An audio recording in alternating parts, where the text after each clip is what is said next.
Isang mapagpalang araw po ng Sabado sa inyong lahat mga kapatid. Sabado sa loob ng ika-30 linggo sa karaniwang panahon at unang Sabado sa kasalukuyang buwan.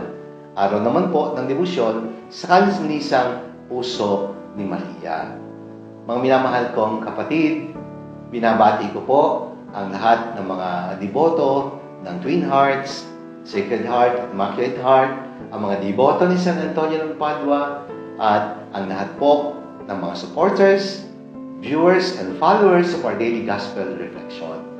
Binabati din po namin ang mga miyembro ng 1000 Club of St. Anthony, Samahang Bukas Palad ni San Antonio ng Padua, at ang lahat po ng tumutulong sa pagtataguyod ng National Shrine of San Antonio de Padua.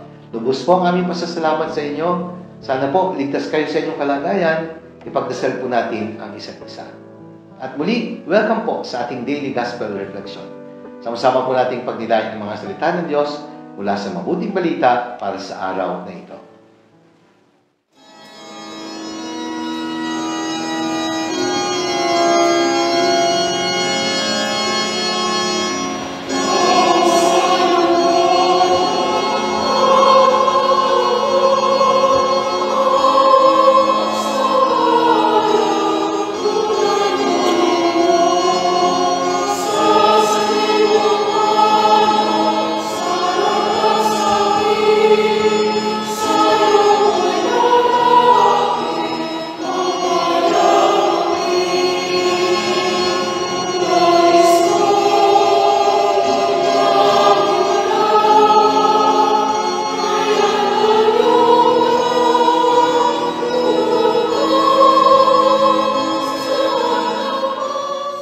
Mga kapatid, pinagmamalaki ko po na ako po ay isinilang sa bayan ng Mahayhay sa lalawigan ng Laguna. Kaya binabati ko po ang lahat ng mga kababayan ko sa Mahayhay, Laguna. At bakit ko po sinasabi ito? Sa aming pong bayan sa Mahayhay, isa po sa mga kilalang landmarks ay ang malaki at matandang simbahan, the Parish Church of St. Gregory the Great Paris. Bakit po? Sapagkat ang simbahang ito ang isa sa pinakamatanda at pinakamalaking simbahan, hindi lang ho sa Laguna, maaring sa buong Pilipinas. Isipin po ninyo, 1571. At alam po ba ninyo, ayon po sa kwento ng mga matatanda, yung pong tore ng simbahan, diba, napakataas po ng tore ng simbahan namin, kung ano daw po yung sukat ng taas, ay siya din po ang sukat ng lalim ng pagkakahukay sa paglalagay ng pundasyon. Kaya inisip ko noon, parang imposible naman. Pero totoo po pala yun. At ang layunin, para daw maging matibay. Ay, oo nga naman, matibay po talaga yung bell tower po ng simbahang ito. Naalala ko po tuloy yung sinabi minsan ni Father Jerry Orbos, that if you want to build high, you must learn to dig deep. Kung ikaw ay nagnanais magtayo ng isang mataas na structure, literally, dapat malalim din ang hukay ng pundasyon. Sa buhay, kung nangangarap ka ng mataas, mamumuhunan ka ng maraming sakripisyo at hirap para makamit ang iyong matayog na pangarap. Kaya nga, sabi po ni Saint Augustine, begin to descend before you can start to rise. If you plan to build a tower that will pierce the skies and the clouds, lay first the foundation of humility. That is why if you want to fly into greater heights in life, learn to develop the wings of humility. Ang totoo, hindi naman po talaga natin kailangang iangat ang ating sarili para ipamukha na tayo po ay nakakaangat sa iba. Hindi paligsahan ang buhay. Hindi po pagalingan at kompetisyon ang buhay. Malinaw po ang pahayag ng Panginoon sa ating Ebanghelyo. Ang nagpapakataas ay ibababa at ang nagpapakababa ay itataas. Ito naman po talaga ang hinihingi ng ating Panginoon sa mga nagnanais na sumunod sa Kanya. Sapagkat sa kaharian ng langit, walang lugar ang pagmamalaki. Ang langit ay hindi po para sa mga mayabang. Ang langit po ay para sa mga may pusong mababa ang kalooban katulad ng isang bata. Sabi nga ni Jesus, kung gusto nyo mapabilang sa mga pinag-aharian ng Diyos, i-develop nyo ang pagkakaroon ng puso katulad ng isang bata. Kaya habang tayo ay umaangat sa antas ng pamumuhay, mas lalo nating dapat ibaba ang ating sarili upang tayo ay pagpalain ng Diyos.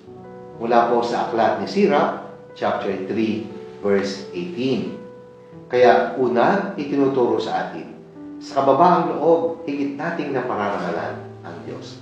Kaya ang title po ng aking refleksyon, sa kababaang loob, tunay nating napararangalan ang Diyos. Hindi natin kailangang makipagunahan. Hindi natin kailangang makipagpagalingan. Katulad ng ginagawa ng mga Pariseyo, nag-uunahan silang makaupo sa mga upuang pandangal. Sa mata ng Diyos, lahat po tayo pantay-pantay. Hindi natin kailangang iangat ang tingin natin sa ating sarili kung meron naman tayong naaapakang ibang tao.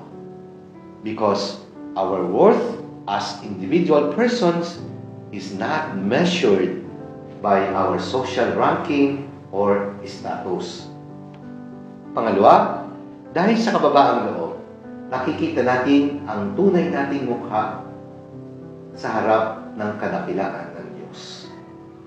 Nakikita natin kung sino tayo sa harapan ng Panginoon, sa kababaan ng loob. Tayo ay mga nilalang at ang Diyos ang lumalang sa atin. Tayo mahihina at ang Diyos ang lakas natin. Tayo mga katiwala lamang at ang Diyos ang nagmamay-ari ng lahat ng meron tayo. Walang may pagmamalaki ang tao sa harap ng kadakilaan ng Diyos. We can only thank Him for all His blessings. Pero wala tayong karapatang magmalaki sapagkat walang bagay na nasa atin na hindi naman ibinigay ng Diyos sa atin. Kung tayo man nagsikap upang ito'y mapa sa atin, ang Diyos ang nagbigay sa atin ng kakayanan upang ito'y ating marating. Pangatlo, kung sa pagiging aba, hindi tayo napararangalan ng mundo. Sa kababaan ng loob, nakatitiyak tayo sa karangalang ibibigay ng Diyos. Ang parangal na ibinibigay ng tao ay kumukupas. Ngunit ang karangalang ibinibigay ng Diyos ay umaabot hanggang sa buhay na walang hanggan. Sabi nga po ni Pope Francis, humility saves man. Pride makes him lose his way to heaven. The way of humility is the way of God. It is the way of Jesus. And there is no other way that will lead us to heaven except the way of humility. Kaya nagpapakataas, ibababa. Ang nagpapakababa, ang siyang dinarakila. Sapagkat sa kababaan ng loob, tunay nating napararangalan ang Diyos. Manalangin tayo. Ama naming banal, Diyos na makapangyarihan sa lahat. Bigyan po kami ng kababaang loob upang lagi namin makita ang iyong kadakilaan sa aming buhay. Upang makita din namin na sa harap mo, wala kami may pagmamalaki. Sapagkat kami ay galing sa iyo. Ang lahat ng meron kami ay galing sa iyo. Ang aming talino at lakas ay galing sa iyo.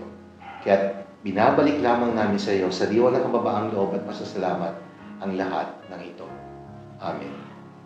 Maraming salamat po, mga minamahal kong kapatid. Sana po nagustuhan niyo at nakatulong ang ating pagninilay sa araw na ito. Kung inyo pong nagustuhan at nakatulong, i-like po ninyo at i-share.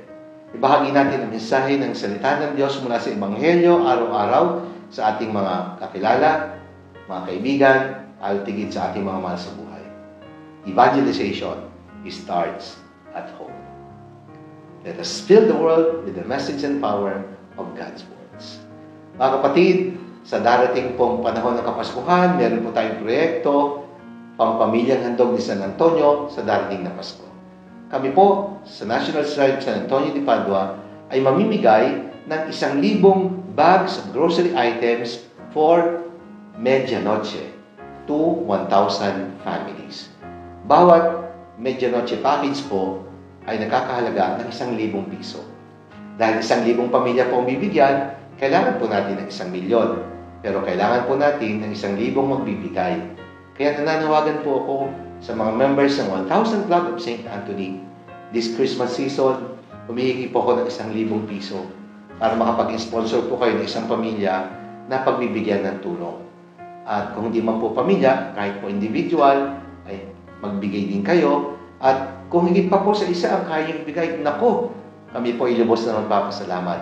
Eh kung lalampas pa po sa 1,000 mabibigyan, dahil lumampas ng 1,000,000, eh di mas maganda, mas marami po tayong mapasasaya at mapagkakalooban ng tulong. Tandaan po natin, anumang bagay na ibinibigay natin ay bagay na ibigay din sa atin ng Diyos. We can only give what we have received, but we cannot receive what we are unwilling to give. Ang Diyos na po ang bahalang gumanti sa inyong pagiging mabuti. At sa inyo pong lahat, maraming salamat at pagpalain tayong mga Panginoon Diyos, Ama, ng Anak, ng Espiritu Santo. Amen.